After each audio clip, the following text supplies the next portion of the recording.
Good morning, guys. This is View from the Pew. It is April 28th. Tuesday, I said it was August the 26th, but that was April 26th. It's April the 28th, 2022, and we're looking at the commands of Christ in the Gospel of John. Now, we're going to look at a implied command today that I see in the passage. Maybe you won't see it, but this is what I see. Tuesday, we looked at the command that Jesus gave to Peter to put your sword in your sheath. But then Jesus is arrested. Now, the commands are going to be few and far between from this point forward. But I'm looking at the actions of Peter, and I'm looking at the actions of John as well. Because John, the one who wrote this, is going to be closer physically to Jesus than Peter is. But because Peter is following Jesus, but just far enough away that people can question whether or not he's a Christian, I think that's where our command needs to be. And here's how I would phrase it. If you're going to follow Jesus, follow him closely. If you're going to follow Jesus, follow him closely, no matter what the consequences.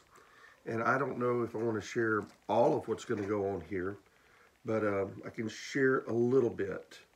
And I'm looking at Peter. And let's just take it from verse 15 of John 18. It said, "And Simon Peter followed Jesus, and so did another disciple. Now that disciple was known to the high priest and went with Jesus into the courtyard of the high priest.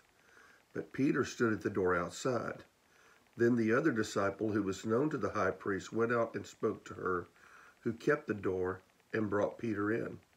Then the servant girl who kept the door said to Peter, 'You're not also one of this man's disciples, are you?' And Peter said, 'I am not.'" So, you call yourself a Christian? How closely are you following Jesus? That doesn't mean you're not a believer. That doesn't mean you're not a follower. But if your actions bring questions to others about whether or not you're a Christian, then your actions probably need a change.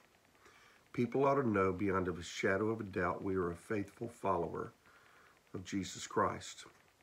Don't be a Peter, be a John. Be willing to go to the hard places with Jesus. Be willing to go to the uncomfortable places with Jesus, or you might find your faith questioned, and you may make some wrong choices in the end.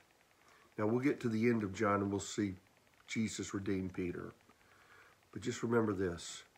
Peter didn't need redeeming, except for the fact that he chose to follow Jesus farther away than he could have. So follow Jesus closely. Follow Jesus closely. One of his first commands that he gives his followers in the beginning of the Gospel of Matthew, when he says, "Follow me, come follow me." That word's an adverb. It literally means come here, come here. Get close to Jesus. Stay close to Jesus. So there's no question that you are a follower of Jesus. And let's be faithful followers of Jesus today. God bless.